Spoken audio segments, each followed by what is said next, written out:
90% من طلاب حاسبات بيبدأوا غلط، وانت ممكن تكون واحد منهم. سؤال واحد بس بيقلب كل حاجة: أبدأ برمجة منين؟ خليني أقولك سر يمكن محدش قالهولك قبل كده.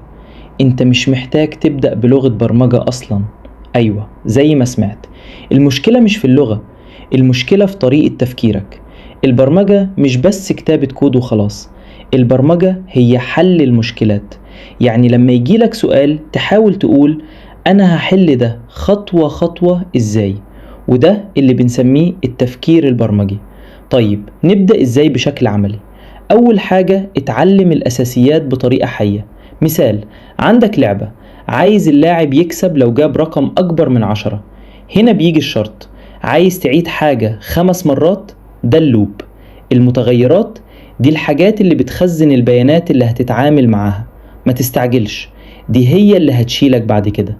تاني حاجة، اختار لغة سهلة وبسيطة، وانا رشح لك بايثون. ليه؟ لانها واضحة ومش هتتعبك في التفاصيل الكتير، وتركز على الفهم مش الحفظ. بس خد بالك نقطة مهمة جدا: ما تبقاش بتتفرج بس. اخطر حاجة انك تحس انك فاهم وانت في الحقيقة مجرد بتتفرج. لازم تكتب الكود بإيدك، تغلط، تصلح وتجرب. ابدأ بحاجات بسيطة: برنامج يجمع رقمين، برنامج يطبع اسمك، لعبة تخمين رقم. هتحس انها تافهة، بس هي دي اللي هتبنيك على الصح. ال AI، ناس كتير دلوقتي بتقول: طب ما خلي AI يكتب لي الكود وخلاص. السر لو استخدمته غلط هتفضل واقف مكانك، لو استخدمته صح هتسبق ناس كتير جدا.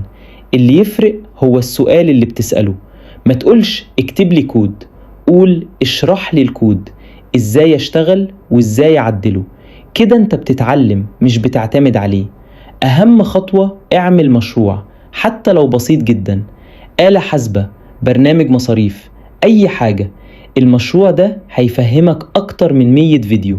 وفي الاخر ما تستعجلش، البرمجة مش سباق سرعة، دي رحلة. في الأول هتحس إنك تايه، بعد شوية هتبدأ تفهم، وبعد فترة هتلاقي نفسك بتفكر بطريقة مختلفة. وده أجمد إحساس ممكن توصله.